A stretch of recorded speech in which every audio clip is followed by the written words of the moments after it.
اعوذ باللہ من الشیطان الرجیم بسم اللہ الرحمن الرحیم الم تروا ان اللہ سخر لکم ما فی السماوات وما فی الارض واسبغ علیکم نعمہ ظاہرۃ وباطنہ ومن الناس من یجادل فی اللہ بغیر علم ولا ہدی ولا کتاب منیر صدق اللہ العظیم۔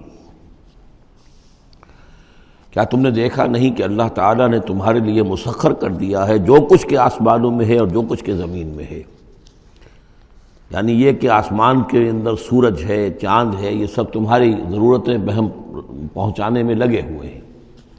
سورج کی تمازت ہے جس سے تمہاری فصلیں پکتی ہیں، اسی سے ہواؤں کا نظام چل رہا ہے، بارشوں کا برسنا، تو یہ سارا معلوم ہوتا ہے کہ تمہارے لیے یہ سب بستر بچھایا ہے اللہ نے اور ساری تمہاری ضرورتیں پوری کی ہیں۔ وَأَسْبَغَ عَلَيْكُمْ نِعَمَهُ، اور اس نے تم پر اپنی ساری نعمتیں مکمل کر دی ہیں، پوری کر دی ہیں۔ ظاہرۃ وباطنۃ، یہ نعمتیں ظاہری بھی ہیں، باطنی بھی ہیں، جو باہر سے نظر آتی ہیں، دکھتی ہیں، جن کو ہم استعمال کرتے ہیں۔ بہت سی نعمتیں وہ جن کا ہمیں احساس ہی نہیں ہے، ہمارے وجود کے اندر کیا کچھ اللہ تعالی نے ودیعت کیا ہوا ہے اس کا ہمیں پوری طرح احساس بھی نہیں۔ وَمِنَ النَّاسِ مَن يُجَادِلُ فِي اللَّهِ بِغَيْرِ عِلْمٍ، یہ آیت آ چکی ہے سورہ حج میں۔ لوگوں میں سے کچھ ایسے بھی ہیں جو جھگڑتے ہیں اللہ کے معاملے میں یا اللہ کے بارے میں یا اللہ کے احکام کے بارے میں، اللہ کی آیات کے بارے میں، بغیر اس کے کہ بغیر علم کہ ان کے پاس کوئی علم ہو، ولا ہدن، نہ کوئی رہنمائی اور ہدایت ہے، ولا کتاب منیر، نہ کوئی روشن کتاب ہے۔ وَإِذَا قِيلَ لَهُمُ اتَّبِعُوا مَا أَنزَلَ اللَّهُ قَالُوا بَلْ نَتَّبِعُ مَا وَجَدْنَا عَلَيْهِ آبَاءَنَا، اور جب ان سے کہا جاتا ہے کہ پیروی کرو اس کی جو اللہ نے نازل فرمایا ہے، قرآن اتارا ہے، اس کی پیروی کرو۔ قالوا، وہ کہتے ہیں، بل نتبع ما وجدنا علیہ آباءنا، بلکہ ہم تو پیروی کریں گے اس کی کہ جس کو پر ہم نے پایا ہے اپنے آباء و اجداد کو۔ اور آج کل خاص طور پر یہ لوک ورثہ اور ہماری پرانی روایات، قومی روایات، اور ہماری جو ہیں ہر علاقے کا ایک کلچر ہے، اس کلچر کو زندہ کیا جائے، کروڑ ہر روپیہ ان چیزوں میں صرف کیا جاتا ہے۔ اولو کان الشیطان یدعوہم الی عذاب السعیر، خواہ شیطان ان کو پکار رہا اور بلا رہا ہو، یہ جو باتیں بنا رہے ہیں در حقیقت یہ شیطان کی دعوت اور اس کی تبلیغ ہے در حقیقت، جس کو انہوں نے قبول کیا ہے۔ یدعوہم الی عذاب السعیر، اور وہ انہیں بلا رہا ہے اس جہنم کے عذاب کی طرف۔ وَمَن يُسْلِمْ وَجْهَهُ إِلَى اللَّهِ وَهُوَ مُحْسِنٌ، اور جس شخص نے اپنا چہرہ اللہ کے سامنے جھکا دیا، تابع فرمان کر دیا اپنے چہرے کو الی اللہ، اللہ کی جانب، وَهُوَ مُحْسِنٌ، اور وہ احسان کی روش اختیار کرے، فَقَدِ اسْتَمْسَكَ بِالْعُرْوَةِ الْوُثْقَىٰ، تو اس نے تو مضبوط تھام لیا ہے، مضبوط کنڈے کو، اس کا ہاتھ پڑ گیا ہے۔ یہ سورہ بقرہ میں بھی یہ الفاظ آئے تھے آیت الکرسی کے فوراً بعد۔ فَمَن يَكْفُرْ بِالطَّاغُوتِ وَيُؤْمِن بِاللَّهِ فَقَدِ اسْتَمْسَكَ بِالْعُرْوَةِ الْوُثْقَىٰ وَإِلَى اللَّهِ عَاقِبَةُ الْأُمُورِ، اور تمام معاملات کا انجام آخر کار اللہ ہی کے ہاتھ میں ہے، اللہ ہی تک اس کو لوٹا دیا جائے گا۔ وَمَن كَفَرَ فَلَا يَحْزُنكَ كُفْرُهُ، اور اے نبی جو کفر کر رہا ہے تو آپ اس کے کفر اور کفر کے لیے جو وہ بھاگ دوڑ کر رہا ہے اس سے آپ پریشان نہ ہو، دلگیر نہ ہو۔ الینا مرجعہم، میری طرف ان سب کو لوٹنا ہے، فننبئہم بما عملوا، ہم انہیں اچھی طرح بتا دیں گے، جتلا دیں گے جو کچھ کہ انہوں نے کیا تھا۔ ان اللہ علیم بذات الصدور، یقیناً اللہ تعالیٰ تو جو کچھ سینوں میں چھپا ہوا ہے اس سے بھی واقف ہے۔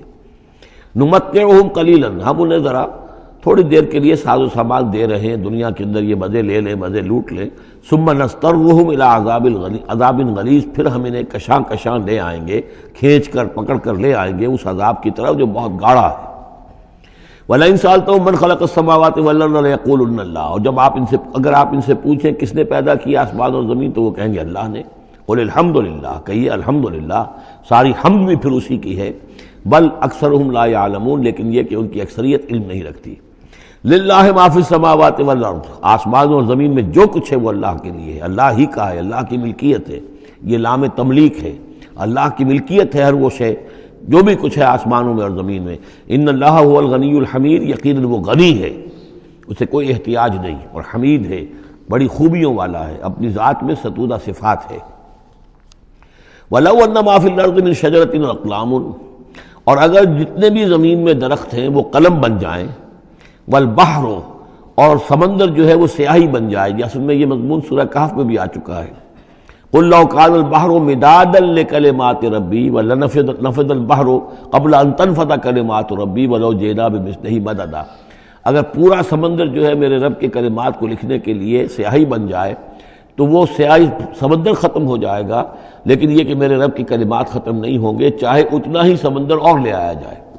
وہی مضمون یہاں بھی آ رہا، اور یہ بات نوٹ کی ہے، میں نے کئی مرتبہ آپ کو بتائی ہے کہ اہم مضامین قرآن مجید میں کم سے کم 2 جگہ ضرور ملتے ہیں۔ وَلَوْ اب وہاں پر صرف سیاہی کا تذکرہ تھا، یہاں سیاہی کے ساتھ قلم۔ وَلَوْ أَنَّ مَا فِي الْأَرْضِ مِنْ شَجَرَةٍ أَقْلَامٌ، اگر جتنے بھی درخت زمین میں ہیں وہ سب کے سب قلم بن جائیں۔ وَالْبَحْرُ، اور سیاہی جو ہے یہاں پہ اب محذوف سمجھیے مدادن، اور بحر جو ہے سمندر جو ہے وہ سیاہی کی شکل اختیار کر لے۔ یمدہ من بعدہ سبعۃ ابحر، اور اس سیاہی کو پھر مزید پھیلائے اور بڑھائے 7 سمندر اور اس کے اندر جو ہے ڈال دیے جائیں، ما نفدت کلمات اللہ، اللہ تعالیٰ کی کلمات ختم نہیں ہوں گے۔ اور یہ میں عرض کر چکا ہوں، اس سے مراد کیا ہے کہ ہر شے جو اس کائنات میں ہے اللہ تعالیٰ کے کلمہ کن کا ظہور ہے، تو گویا کہ یہ تمام مخلوقات جو ہے کلمات اللہ ہے۔ اس اعتبار سے ظاہر بات ہے کہ احصاء کرنا ممکن ہی نہیں، اور آج کچھ نہ کچھ ہمیں اندازہ ہے کہ یہ کائنات کتنی وسیع و عریض ہے۔ ابھی تک بڑی سے بڑی ٹیلیسکوپس ایجاد کرنے کے باوجود trillions and trillions and trillions of light years تک تو ہم نے دیکھ لیا ہے، لیکن کائنات کا سرا ابھی ہمیں نظر نہیں آیا کہ یہ شروع کہاں ہوتی ہے ختم کہاں ہوتی ہے۔ تو اس سے اندازہ کریں اللہ تعالیٰ کی خلاقی کا اور اس کی مخلوقات کتنی ہیں۔ تو وہ جتنے بھی کلمات کن ہیں اگر ان کو لکھنے کے لیے تمام جو ہے زمین کے درخت وہ قلم بن جائیں اور تمام سمندر جو ہیں وہ سیاہی بن جائیں اور 7 سمندر اور بھی اس میں ایڈ کر دیے جائیں، تب بھی یہ کہ اللہ کے کلمات ختم نہیں ہوں گے۔ ان اللہ عزیز الحکیم، یقیناً اللہ تعالیٰ زبردست ہے، حکمت والا۔ اب ادھر تو اس میں تو اللہ تعالیٰ کی تخلیق کی وسعت اور عظمت کا تذکرہ ہو گیا، اب اس کا جو اس کے انتظام کا معاملہ، اس کی تدبیر جو ہے اس میں کس قدر یسر ہے، کتنی آسانی ہے، کتنی سہولت ہے اس کے لیے۔ یعنی اس کائنات کو جیسے کہ سورہ بقرہ میں آیت الکرسی میں بھی آیا تھا وَلَا يَئُودُهُ حِفْظُهُمَا، یہ آسمانوں اور زمین کی حفاظت اس پر کوئی بھاری نہیں ہے، مشکل نہیں ہے، اس کو جو ہے اس کے تھامنے میں، اس کے چلانے میں کوئی اس کے لیے یہ کام بوجھل نہیں ہے، وزنی نہیں ہے۔